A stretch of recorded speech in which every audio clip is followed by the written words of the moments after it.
Namaskar. Hello and welcome to PGurus channel. I'm your host Sri Iyer. HFT scam, that is high frequency trading scam. This is part of the co-location scam that happened at the National Stock Exchange. Now, in one of my conversations with Palaksha, I had mentioned how whatever this happened is the equivalent of getting the question paper a day before the exam. Remember that? Okay, so I'm going to try and graphically walk you through what happened, and I'm sure you'll understand where I'm coming from. But first, let's take a quick look at the claim that Chitra made, saying that she never saw Anand. Really? Hopefully, this picture will jog her memory. Here I have Chitra Ramkrishna in a Western costume and a Western dress, I should say, along with Anand Subramanian, or Subramaniam, whatever it is, also dressed nicely, along with a few other people. And it is supposed to have been snapped at LSEG. I don't know what LSEG is, but it's definitely looking like a stock exchange. Maybe it is the London Stock Exchange. I don't know. But all I'm saying is that's where this photo was clicked. And she and he are just one person away. To say that she doesn't even know him, she doesn't recognize him, she has never seen him before. CBI, surely you're not that dumb, are you? Okay, it's because the reason I'm asking this question is because I have a fear that whoever it is who wants to conclude wants to hang this thing on the necks of Chitra Ramakrishna and this Anand character. Well, let me show you what happened. Remember, I told you about the question paper coming a day ahead of the exam. Here is how it looks. Now, this was the real scam.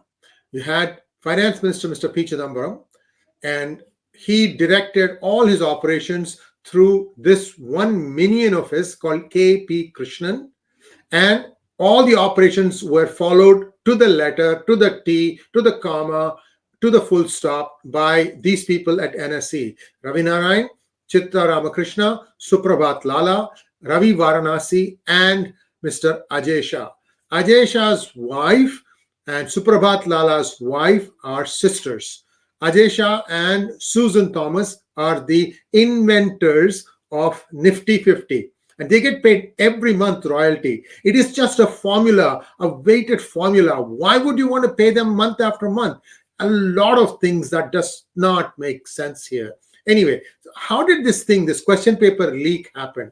Let me walk you through this. So what Ajay Shah did was he got the order book, which is essentially like what is going to trade the following day in the National Stock Exchange. So he knew which stocks were going to be traded ahead of time. So all he had to do was to position the buyer and the seller in such a way that they will always come ahead. So for that, they developed a whole bunch of algorithms, and these were done, guess where? In Susan Thomas's sister company that was run by Sunita Thomas. And the name of the company was, I think it was Infotech. So that was one of the companies. Chanakya was also a company these people ran. But they basically knew what algorithm would be used. They knew how to game this thing because they knew which algorithm was a sure shot at giving them the particular trade that they wanted. So what would happen is Singapore Exchange starts at 6:30 a.m. National Stock Exchange starts at 9:30 a.m. Both are Indian Standard Time. So from Singapore Stock Exchange, they knew ahead of time what would be traded 3 hours down the road. So what they would do is in these 3 hours, they would line up the correct algorithm. Then they would line up the funding for all these trades, which needed to come through Mauritius or Singapore, because remember that both these countries, anything that came in through that into the stock market using the participatory note could make the gains, and then these capital gains were not taxed. You see the trick here. So they had 3 hours to set it up in such a way that the money that could be brought in from all these tax havens could be lined up in Mauritius as well as in Singapore, and they would just keep playing back and forth and make the money. Now, in this particular endeavor, it is believed that just about every UPA minister may have given a little bit of money to Mr. Chidambaram and saying, okay, well, take this thing and also play it for me. Because why I say this is, there is this one broker called OPG. First of all, you're already getting the question paper ahead of time. This OPG ensured that he would always be the first one to look at what is coming in. That is, amongst these different brokers, he was the first one to take a look at what to take and what not to take. And where was OPG located? New Delhi. No surprise, right? Now, how are these things related back to Chidambaram? That's a good question. Now, if you look at the brokers, Alpha Grep, OPG, Chanakya, and Infotech, you will see that somewhere there will be a linkage where the money itself, Alpha Grep, for example, is invested by, has an investor called Way2Wealth. And that company is what is Karti's company. And this company has also bought a whole bunch of franchises of Cafe Coffee Day in, I believe, not in India, but in other countries. In India, it is somebody else. Kamath, remember that name? The guy, the son-in-law of the former Minister of External Affairs. His wife is now running CCD. You see how this ill-begotten wealth goes through. So this is how the loop got finished. So every time this happened, there would be a cut that would go back. And these things were, the amount of money that was looted is mind-boggling. Let me give you a rough estimate. This thing happened between 2010 and 2014 till the BJP came to power. And after that, I don't know if it stopped or not, but just looking at that window of 5 years, there are 20 trading days in a month. Just take an example. And every day, the amount of trading that happens in the NSE runs in thousands of crores. I don't know the exact number, but you assume that this particular spot, they made 50 crores per trading day. That is 1,000 crores per trading day.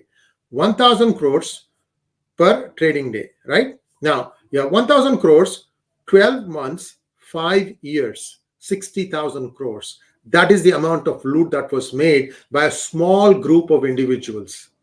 And this turns out at that day's exchange rate to somewhere between, it runs in billions of dollars, I think 5 to 7 billion. The numbers I'm not very sure of, but I have given you 5 links in the show more section of this video. Take a look at that and you will understand where things stand. For all this money, how are you going to trace it? Like I said before, I have my apprehensions that most of these things may have been destroyed, just like Chitra Ramkrishna's laptop was destroyed. So everybody, just about everybody who's anybody is now got their hands in this because they all saw this as a free ride. You think the finance minister Babus, if they saw these things, they wouldn't put their finger in and also trade? There was this guy called OPG. He was taking anybody's order. So there is a huge amount of loot, a huge amount of nexus that took place and did all these things. By the way, I wrote this article 4.5 years ago. So you can understand why I get upset sometimes, because there has been so much inaction about all these things. And even now, it appears that the whole crime has to be hung on the neck of Chitra Ramkrishna and the Anand Subramaniam guy. I don't buy that. There is this diagram is the one that they should be looking at. Like, by the way, there are many such diagrams have come where they are explaining to you the entire thing, but at the top always sits Mr. P. Chidambaram. And the amount of ill-gotten wealth, I've told you, this was just that period. I believe that just like it happened with NSE, the same kind of order book being given ahead of time also happened in MCX, and that happened, I believe, in Modi's term, that is after 2014. Same culprit, same Ajay Shah and Sunita Thomas and so on and so forth. This is just beyond belief. I mean, how long do you think, Palak Shah, myself, Sucheta Dalal, we keep screaming that this is daylight robbery, and nobody seems to want to act on it. I mean, first of all, I need to really understand how smart is CBI at untangling these kind of financial crimes. If you need help, please reach out to us. We are happy to do so. Of course, we will charge you for our time, and we'll expect that to be tax-free, of course. But we will at least tell you, we'll get you the right person from the United States who can run some of these things to get you simulations, or at least give you hands around this problem. If the data is destroyed, well, clearly that is a destruction of evidence.